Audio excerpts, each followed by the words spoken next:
هندوستان کې یو هندو ډېر غریبو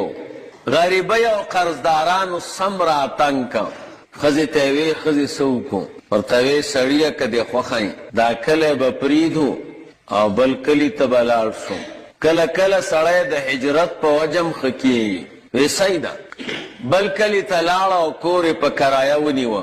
سار به دا هندو ته مزدورۍ ته ماښام به راتله ښځې ته یې وې چې ستا څوک مني دا به یې حالي غریبي مو همغسې ده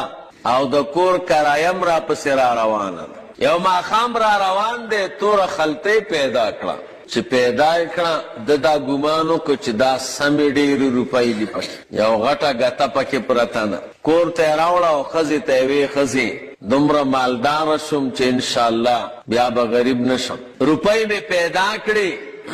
ودرېږه چې دا خلک لږ ویده شي بیا به یې روباسو ماخوستن چې ناوخته شه او خلطۍ راواغسته خلاصه یې کړه چې وې کته قرآن کریم پکې پروت ښځې ورته وې وسړیه دا روپۍ نه دي دا د مسلمانانو هغه کتاب دی راوړی زمونږ خو هسې حالات خرابه شو اوس که د مسلمانانو د خدای کتاب بېادبي وکړو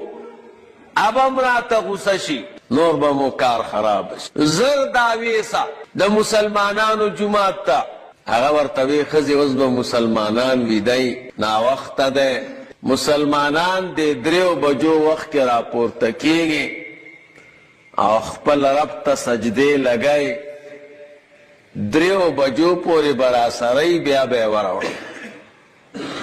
وی ښه بیا دواړه نه ویده کېږو یو به خوب وکړو بیا به بل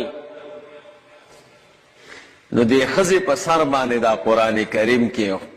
سړي ته یې وې ته ویده شه ستړی ټوله شپه یې وژړل ای د مسلمانانو ربه زما دا میړو دا کتاب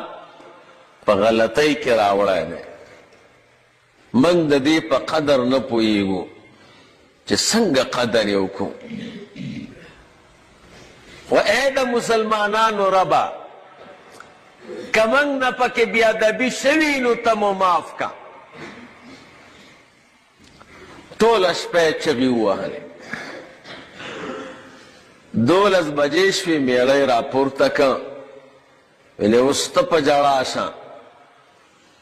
هغه په سر کېښو ای د مسلمانانو خدایا